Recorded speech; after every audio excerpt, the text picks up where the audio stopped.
नमस्कार, मैं शहजाद और आप देख रहे हैं न्यूज अंग बिहार। हम ऐसी ऐसी शख्सियत को जानते हैं जो अपने अपने क्षेत्रों में बड़ा नाम किए हैं, चाहे खेल में हो, व्यवसाय में हो, चाहे साहित्य में हो। लेकिन कई कई शख्सियत ऐसे होते हैं जो आदमी तो एक हैं, लेकिन उनकी पहुंच एक नहीं, दो दर्जन क्षेत्रों में होती है। ऐसे ही एक बहुमुखी प्रतिभा से आपका परिचय करा रहा हूं, जो केवल एक क्षेत्रों में अपना सहयोग नहीं दिए हैं, उनको राष्ट्रीय पुरस्कार भी मिल चुका है कि वो एक बहुमुखी प्रतिभा संपन्न व्यक्ति बन गए हैं। प्रोफेसर देवज्योति मुखर्जी। पूछते हैं उनसे कि किन किन क्षेत्रों में उन्होंने कार्य किया है। आप तो पूरा होमवर्क करके आए हैं। सही बात है, एक नहीं और हमारा पहचान ही है कि आप बहुमुखी प्रतिभा रखते हैं। और मेरा शौक भी रहा है किसी एक क्षेत्र में ही सीमाबद्धता नहीं रखते हुए पूरा विश्व को हम देखने का प्रयास करते हैं। जहाँ तक क्षेत्र की बात है तो मेन मेरा जो क्षेत्र रहा है वो उद्यमिता और लाइफ स्किल रहा है, लेकिन उसके साथ साथ एम्प्लॉयबिलिटी स्किल को डेवलप करना कि आप कॉर्पोरेट में जाके कैसे नौकरी कर पाएंगे, वो क्षेत्र कहें, या कोऑपरेटिव मूवमेंट जो सहकारिता विभाग है वो क्षेत्र कहें, या हाउसिंग कहें उस क्षेत्र में भी, प्रोफेशनलिज्म कहें उस क्षेत्र में भी, टूरिज्म कहें उस क्षेत्र में भी, अवेयरनेस कहें उस क्षेत्र में भी, ब्लड डोनेशन कहें उस क्षेत्र में भी, सोशल वर्क कहें उस क्षेत्र में भी, वुमेन एम्पावरमेंट कहें, महिला सशक्तिकरण उस समय में भी, युवा जागरण, यूथ अवेयरनेस एंड यूथ क्या करेंगे, एम्पावरमेंट, एमेंसिपेशन ऑफ यूथ, उसमें भी हमारा क्या कि युवा महोत्सव उसी का द्योतक है, उसमें भी हमारा रहा है। इवन सांस्कृतिक चर्चा में भी हमारा प्रयास होते रहते हैं।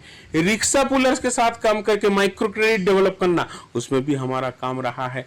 हमारा काम आपका मूवमेंट पे भी रहा है, डिफरेंट तरह का, चाहे वो राजनीतिक मूवमेंट रहा, चाहे वो सामाजिक मूवमेंट रहा, कुरीतियों के अगेंस्ट में लड़ने की बात है।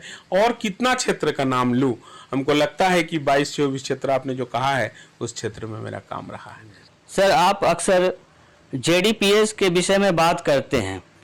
सर, ये जेडीपीएस क्या है? डीजेपीएस एक्चुअली है देवज्योति पब्लिक स्कूल, इसका फुल फॉर्म है। क्या है ये ना, अभी जो शिक्षा व्यवस्था है दो फाड़ में भाग हो गया है कि पैसा वाले के लिए एक तरह की शिक्षा और जिनके पास पैसा नहीं है उनके लिए एक तरह की शिक्षा। जिनके पास पैसा नहीं हो, अगर चाहे भी कि हम वो शिक्षा ग्रहण करे तो वो नहीं ले सकता है। ये जो क्वालिटी एजुकेशन के लिए आपको पैसे देने पड़ेंगे 2000, 3000, 5000 रुपया महीना, उसको काट, उसके बीच में एक सेतु बंधन है कि पैसा आपके पास नहीं भी है, 500 रुपया महीना फीस पे क्वालिटी एजुकेशन, वो एजुकेशन जो कि इंडिया के किसी भी स्कूल के एजुकेशन के साथ कंपेयर कर सकते हैं आप। यही डीजेपीएस है। सर, जैसा कि हम जानते हैं, प्रत्येक व्यक्ति के जीवन का एक उद्देश्य होता है, एक लक्ष्य होता है। सर, आपके जीवन का क्या उद्देश्य है? देखिए, मेरे जीवन का उद्देश्य है नवभारत निर्माण, जो कि 1999 में हमने ये आवाज दिया था कि हमें नवभारत की निर्माण करनी है। और मेरे लिए नवभारत निर्माण एकदम क्लियर था कि नवभारत निर्माण का मतलब क्या है। नवभारत निर्माण का मतलब मेरे लिए ये नहीं था कि मैं चांद पहुंच जाऊं, या आज जो चांद में हमारा चंद्रयान लैंड किया, बड़ा गर्व की बात है, ये भी नवभारत का एक स्वरूप है। लेकिन मेरा नवभारत का एकदम क्लियर कट आपका इंडिकेशंस था कि नवभारत निर्माण माने नव भारतीय का निर्माण। तो क्या आज जो भारतीय है ये अच्छे नहीं है? आप कैसा भारतीय का निर्माण करना चाहते हैं? देखिए, हमारे भीतर में ये 1999 का बात करता हूँ, आज बहुत उसमें चेंज आया है। उसमें क्या था, या अभी भी कुछ हद तक है, कि भाई हम अपने जितने मनीषियों हैं, चाहे वो राजनीतिक गुरु रहे हों, चाहे वो आध्यात्मिक गुरु रहे हों, चाहे वो सामाजिक गुरु रहे हों, उनको हम आगे करते हैं और उनका धो धो के पानी पीते हैं। हम खुद के भीतर में उनको जगाने का बात नहीं करते हैं। हम खुद के भीतर में विवेकानंद नहीं लाना चाहते हैं। हम नहीं चाहते हैं कि हमारे भीतर में झलक जाए सुभाष चंद्र बोस। हम नहीं चाहते हैं कि हमारे भीतर में वीर कुंवर सिंह दिखाई दे दे आदमी को। ये जो हमारे व्यक्तित्व नीचे हो गया है, सोच छोटा हो गया है, इसको बड़ा करना है। एक एक भारतीय को पकड़ो तो भारत की विविधता, भारत की वैभव, भारत की गौरवमय इतिहास वो झलक जाए। वो व्यक्तित्व निर्माण, वो नव भारतीय गठन, ये मेरा सपना है और उसी ओर मैं बढ़ रहा हूँ। यही मेरा लक्ष्य है। सर, आप अंग बंग कॉरिडोर की बात करते हैं, इसके बारे में हमारे दर्शकों को जरा विस्तार से बताएं। एकदम रिसेंट बात को आपने छेड़ा है। अंग माने अंग प्रदेश, जो 16 महाजनपद, जो 16 महाजनपद में डिवीजन हुआ था पूरा भारत का, उसमें एक अंग महाजनपद। उस अंग महाजनपद को अगर लीजिएगा तो अभी के 26 डिस्ट्रिक्ट, 15 डिस्ट्रिक्ट बिहार के, 6 डिस्ट्रिक्ट झारखंड के और 5 डिस्ट्रिक्ट बंगाल के, ये हुआ अंग प्रदेश। और बंग मने बांग्लादेश, पश्चिम बंगाल। तो एक योग सूत्र रहा है अंग प्रदेश का और बंगाल का। बंगाल मने केवल पश्चिम बंगाल नहीं, पूरा बंगाल का। तो इसलिए यहाँ का संस्कृति को अंग बंग संस्कृति बोला जाता था। तो अभी हम लोग टूरिज्म के माध्यम से वो जोड़ फिर हम लोग कर रहे हैं। पश्चिम बंगाल से, बांग्लादेश से पर्यटक आ रहे हैं हमारे यहाँ, और हमारे अंग प्रदेश को अंग दर्शन नाम दिए उसको, वो घूम घूम के देख रहे हैं। इससे क्या हो रहा है कि दोनों देश का, दोनों क्षेत्र का जो है आदान प्रदान हो रहे हैं, नॉट ओनली विचार का, नॉट ओनली साहित्य संस्कृति का, बल्कि यहाँ के उपज का भी, यहाँ के हाथ के काम का भी, यहाँ के सिल्क का भी, या वहाँ के भी जो अपने विचित्रता है वो आदान प्रदान हो रहा है। तो वही कॉरिडोर के माध्यम से आदान प्रदान हो रहा है, उसी का नाम अंग बंग कॉरिडोर है। सर, आप अक्सर नव भारत निर्माण की बात करते हैं, इस सोच के पीछे क्या रहस्य है, इसके बारे में जनता को जरा अवगत कराएं। जी, मैंने तो बता ही दिया शुरू में ही कि हमारे भारतीय में जो अपने आप को छोटा देखने का, कि स्वामी विवेकानंद कह रहे हैं कि छोटा देखना केवल अपराध नहीं पाप है। धीरूभाई अंबानी कहा करते थे कि छोटा सोचना अपराध है। विवेकानंद कह के गए हैं कि छोटा सोचना केवल अपराध नहीं पाप है, क्योंकि भगवान ऊपर वाले ने आपको नवाजा है साहब, और आप उनके साथ अन्याय कर रहे हो जो कि आप छोटा सोच रहे हो। आदमी आदमी नहीं है, ये विश्व ब्रह्मांड का मालिक बन सकता है अगर आपके भीतर में वो प्रत्यय, वो दृढ़ इच्छा शक्ति रहे और समर्पण भाव रहे। तो हम ये नवभारत निर्माण बने एक एक युवाओं को वो दृढ़ आत्मविश्वास और समर्पित भाव से हम आगे ले आना चाहते हैं, जिससे हमारा देश नवभारत के रूप में दिखे और पूरे विश्व में राज करे। सर, लाइफ स्किल अर्थात उद्यमिता पर आपने बहुत जोर दिया है। हाँ, उद्यमिता वर्तमान में इसकी क्या आवश्यकता है, युवा पीढ़ी के लिए यह किस प्रकार सहायक है? देखिए, आपने 2 सब्जेक्ट का बात किया है, लाइफ स्किल और उद्यमिता। लाइफ स्किल अलग चीज है, उद्यमिता अलग चीज है।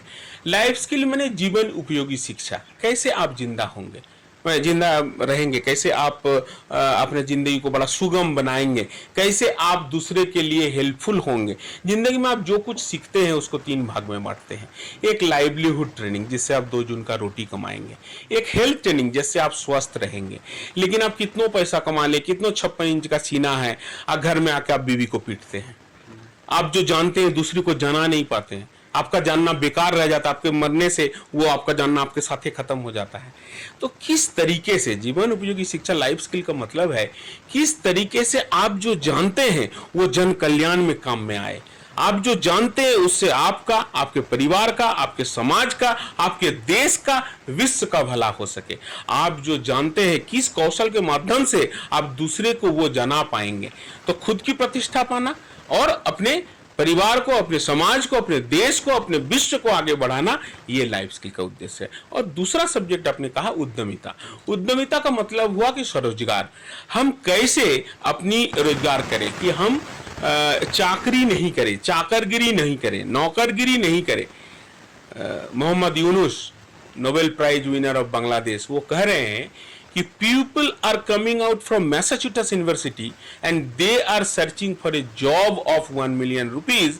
They are not telling, giving me 10 million rupees, I will make my own destiny. This is called economic slavery. मतलब वो कह रहे हैं कि मैसाचुसेट्स यूनिवर्सिटी, वर्ल्ड का सबसे बड़ा यूनिवर्सिटी, वहां से पास करके बच्चे निकल रहे हैं और कहते सालाना 10 लाख रुपया का हमको सैलरी का नौकरी दे दो।